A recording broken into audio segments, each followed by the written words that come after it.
लाडकी बहीण योजनेवरून विरोधकांनी सरकारवर टीका केली आहे। विधानसभा निवडणुकीआधी सरकारने 2100 रुपये देण्याचं आश्वासन दिलं होतं। त्यामुळे लाडक्या बहिणींना 2100 रुपये कधी मिळणार असा सवाल विरोधकांनी केला। तसंच सरकारकडून लाडक्या बहिणींची फसवणूक होतीये असा आरोप देखील विरोधकांनी केलाय। पाहूया। या अर्थसंकल्पामध्ये 2100 करणार अशा पद्धतीचं वक्तव्य हे कुठेही केलेलं नाही। संबंधित खात्याच्या ज्या मंत्रीबाई आहेत त्याही महिलाच आहेत, त्यांनी ते शक्य नाही सांगितलं की महिलांची फसवणूक आहे। मुख्यमंत्री लाडकी बहीण योजनेवरून विरोधकांनी पुन्हा एकदा सरकारवर निशाणा साधला।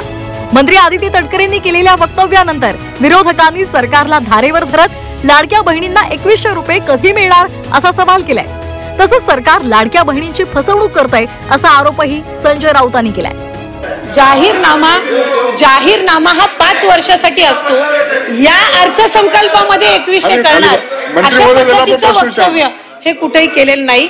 5 वर्षासाठी हा जाहीरनामा जाहीर केला जातो आणि योग्य पद्धतीने त्या संदर्भातलाही प्रस्ताव विभाग म्हणून ज्या वेळेला शासन असेल, मुख्यमंत्री महोदय, दोन्ही उपमुख्यमंत्री महोदय, मंत्रिमंडळ ज्या वेळेला त्या संदर्भातलं सूचित करेल, निर्णय करेल, त्यावेळेला विभाग म्हणून आम्ही तशा पद्धतीचा प्रस्ताव जो आहे हा शासनासमोर ठेवण्यात येईल। लाडकी बहीण योजना ही सुद्धा किती फसवी आहे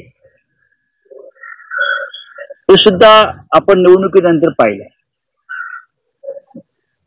2100 रुपये देणार होते लाडक्या बहिणींना, निवडणुकीनंतर ताबडतोब आता संबंधित खात्याच्या ज्या मंत्रीबाई आहेत त्याही महिलाच आहेत, त्यांनी ते शक्य नाही सांगितलं की महिलांची फसवणूक आहे। अर्थसंकल्पात लाडक्या बहिणींना 2100 रुपये देणार असं आश्वासन दिलं नसल्याचं आदिती तटकरेंनी म्हटलं होतं।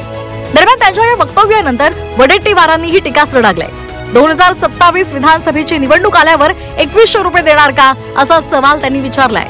आमच्या आदितीताई तटकरे म्हणतात की आम्ही जाहीरनाम्यामध्ये दिलं ते लगेच काही लागू करायसाठी नाही, आम्ही 5 वर्षात लागू करू। म्हणजे शेवटचे 3 महिने असताना लाडक्या बहिणीला 2100 रुपये देणार। आणि तुम्ही निवडणुकीच्या तोंडावर कुठलेही निकष न लावता त्या लाडक्या बहिणींना त्यांच्या खात्यामध्ये पैसे गोळा केले, त्यावेळेस तुम्हाला निकष हटवला नाही काय? विरोधकांनी उपस्थित केलेला सवाल आणि टीकेनंतर मुख्यमंत्री देवेंद्र फडणवीसांनी सभागृहात विरोधकांना प्रत्युत्तर दिलंय। लाडकी बहीण योजना बंद होणार नाही असं त्यांनी स्पष्ट केलंय। या निवडणुकीमध्ये बहिणींचा चमत्कार काय असतो तो देखील आपल्याला अनुभवायला मिळाला आणि